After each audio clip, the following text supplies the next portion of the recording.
Por volta das 7 horas da manhã do domingo, dia 10 de dezembro de 2017, nós fomos avisados de que na praça pública, na Praça dos Colonizadores, aqui no centro de Juara, jazia o corpo de uma pessoa. E em verificação no local, nós observamos que ela havia sido assassinada, dado que apresentava esmagamento de crânio, inclusive com extravasamento de massa encefálica.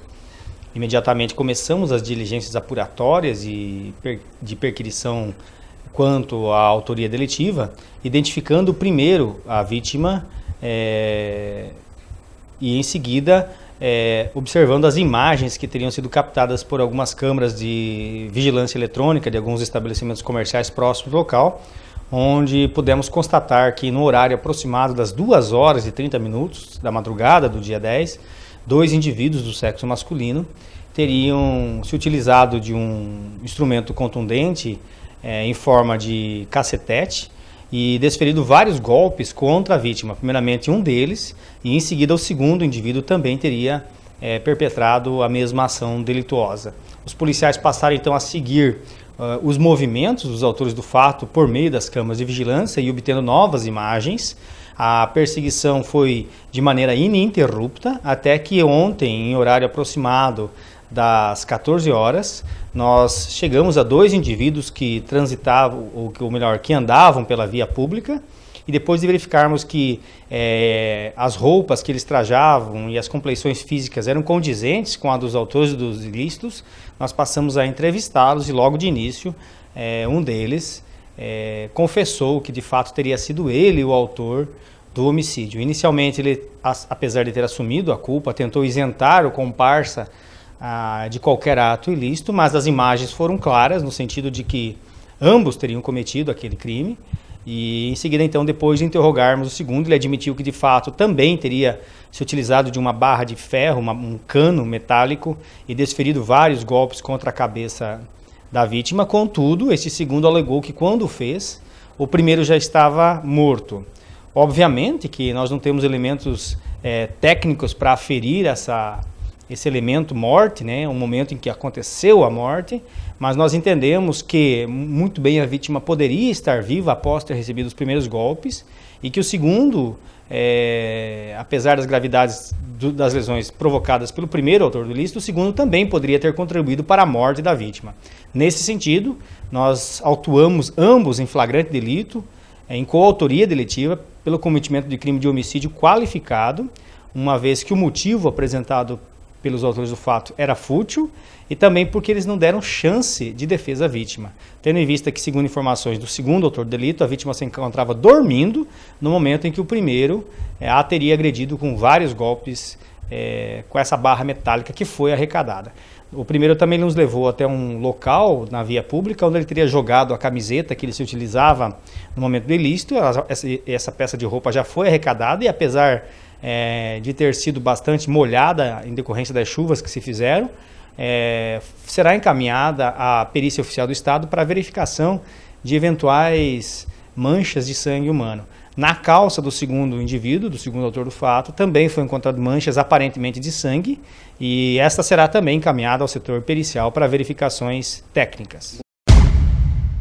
O primeiro apresentou que na tarde de sábado, dia 9, durante determinada discussão que aconteceu ainda na praça pública, a vítima teria esbofeteado ele, ou seja, dado um tapa na face dele. E ele então saiu do local dizendo que aquilo não ficaria daquele jeito. Segundo ele mesmo, passou das 4 horas da tarde do sábado até o horário do homicídio, ou seja, 2 horas da manhã do dia seguinte, da madrugada, consumindo bebidas alcoólicas. Disse que ingeriu mais de 15 litros de cerveja e naquela situação, juntamente com o comparsa, se dirigiu à praça pública com o intento delitivo fixo de ceifar a vida da vítima, como de fato fez. Ambos os acusados são andarilhos, são pessoas que andam de cidade em cidade e se encontravam aqui na nossa região, frequentemente na praça pública central, consumindo bebidas alcoólicas. E estariam morando junto numa antiga danceteria localizada num dos bairros da cidade, em que está desabitada. São pessoas que sempre estavam uma com a outra e nós entendemos que o segundo apenas aderiu ao intento delitivo do primeiro. No entanto, o segundo também informou que teria cometido aquele fato porque meses antes a vítima teria dado um empurrão nele ou um soco que o atingiu na região dorsal. Nenhum dos dois, nenhum dos dois autores apresentavam qualquer lesão corporal a respeito desse fato. E por isso nós entendemos que o motivo se torna fútil, uma vez que as medidas, né, são desproporcionais. A reprimenda utilizada, por assim dizer, por o autor do fato, que seja ceifar a vida da vítima, em decorrência de ter recebido um tapa dela, é desproporcional e não aconteceu numa iminência de perigo. Portanto, está longe de ser acobertada a conduta dele pela excludente de ilicitude de legítima defesa. O primeiro nos noticiou que é proveniente de Sinop, que já teve uma passagem por aquele município, uma passagem policial. Esse fato está sendo verificado, mas disse que seria algo de somenos importância. Já o segundo, apesar de ter dito que nunca teria passado pela delegacia, em verificações foi apurado que existe contra ele um mandado de prisão preventiva, que está cadastrado no Banco Nacional de Mandados de Prisão do Conselho Nacional de Justiça. Nós temos poucas informações a respeito de qual juízo que tem expedido esse mandado ainda, mas essa informação é o suficiente para mantê-lo no cárcere por hora, além da prisão em flagrante delito, e nós entendemos que nas próximas horas conseguiremos apurar com exatidão a qual juízo que tenha expedido esse mandado e por qual motivo ele é procurado da Justiça. A Polícia Judiciária Civil, cumprindo os ditames constitucionais e os entendimentos dos demais entes da perquisição, como guardião também dos direitos fundamentais do indivíduo, tem por princípio não divulgar nome nem imagem dos autores do fato, pelo menos nesta cidade, tendo em vista que até que eles sejam julgados e condenados, devem ser tratados como inocentes. E qualquer exposição, poderia, por certo, vir em prejuízo dessas pessoas. Até porque mais tarde podem ser inocentadas e então fez-se um julgamento sumário e negativo. Nós apenas noticiamos que foram capturados, que eles estão agora sendo submetidos a uma audiência de custódia perante o juízo da terceira vara criminal, que deverá deliberar sobre a manutenção dessas pessoas no cárcere ou a colocação delas em liberdade, e o inquérito policial será concluído no prazo máximo de 10 dias, mas tendo em vista que todas as informações importantes já foram coligidas, inclusive já temos até o laudo pericial da necrópsia, que já veio para o inquérito policial, no prazo aí de 48 horas, esse inquérito já deverá ser encaminhado aos demais entes da perquisição penal da nossa comarca. Policiais civis de Porto dos Gaúchos já estão se locomovendo para a capital do estado para prestar apoio a um outro policial daquela comarca que lá se encontra e que foi o autor da captura, o responsável pela captura desse procurado. E nós já determinamos que no menor tempo possível, assim que passar por uma audiência de custódia na comarca de Cuiabá, ele seja recambiado para Porto dos Gaúchos. Chegando aqui, nós vamos verificar então em que estágio está o inquérito policial ou o processo penal que apura o crime que ele é indicado como autor e, se for o caso, passaremos a interrogá-lo a respeito do fato e deliberar sobre eventuais outras diligências que sejam necessárias para o completo esclarecimento do crime que lhe é imputado a autoria delitiva.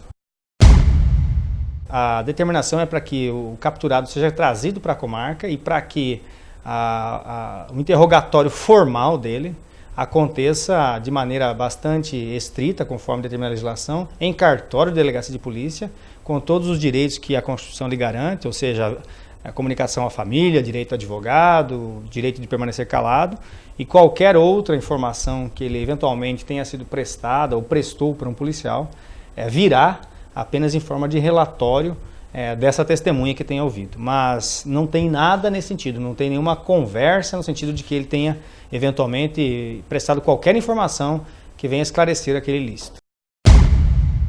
Temos trabalhado diuturnamente. A comarca aqui, eu costumo dizer, apesar de ser uma comarca calma, bastante segura, que a população pode andar bastante à vontade pelas vias públicas, é uma comarca bastante trabalhosa. Trabalhosa porque todos os agentes de segurança levam com muito profissionalismo o trabalho que exercem. E toda aquela conduta que é ilícita não é deixada de lado. Nós temos uma tolerância zero na apuração dos casos penais. Todos aqueles que são trazidos à delegacia têm o seu tratamento, têm a sua investigação dentro do procedimento que a lei determina. Nós tivemos um ano bastante trabalhoso, muitas pessoas foram conduzidas para a unidade policial, várias delas autuadas em flagrante delito, encaminhadas ao cárcere. os casos mais importantes foram solucionados pela Polícia Civil, pela Polícia Judiciária Civil. Eu dou o exemplo do caso do cirurgião dentista que foi assassinado aqui no nosso município. Os autores do fato, todos foram identificados, a grande maioria deles se encontra presa, 2 deles apenas foragidos, mas já existe uma investigação para localizá-los. Essa investigação não parará até que eles sejam de fato capturados. Nós tivemos aí, apesar de ser uma cidade bastante calma nos últimos meses, várias ocorrências de roubo praticado na via pública, salvo engano, o número de 13 casos. Os 13 casos foram solucionados pela Polícia Judiciária Civil. Os autores do fato se encontram capturados, encaminhados à delegacia de polícia. Todas as vítimas que relataram os roubos aqui na delegacia tiveram seus pertences restituídos, à exceção de uma delas, em que os autores do fato danificaram um aparelho de telefonia celular e se desfizeram dele jogando no rio. Todos os demais já receberam seus aparelhos de volta. Nós devolvemos a segurança pública nesse sentido à população. Nós tivemos no início do ano um caso que envolveu a apuração, juntamente com a Polícia Militar e das outras comarcas de Porto dos Gaúchos, Itabaporã, que envolveu a apuração de vários ilícitos de furtos contra patrimônio privado, em que os autores de fato furtavam caminhões, roubavam caminhões e maquinários. Esse inquérito policial também se encontra já aforado e em estágio avançado de processualidade penal. No dia de ontem, inclusive, teve audiência de instrução e julgamento desses autores do fato, todos foram indicados à justiça. Nesse sentido, num balanço rápido, eu entendo que tanto a Delegacia de Polícia como os demais órgãos da segurança pública, a nossa co-irmã, a Polícia Militar, têm dado exemplos de combate à criminalidade e no dia a dia, apesar de nós não sermos super-humanos, ou seja, nós temos as nossas limitações, nós temos feito um bom trabalho.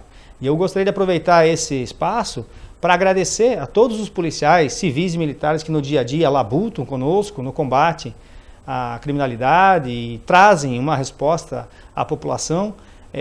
Agradecer ao empenho que tem dado, agradecer também às famílias desses policiais que no dia a dia têm furtada a presença deles junto dos seus, mas saibam que eles estão nas delegacias, estão nas viaturas trabalhando em prol de uma segurança comum.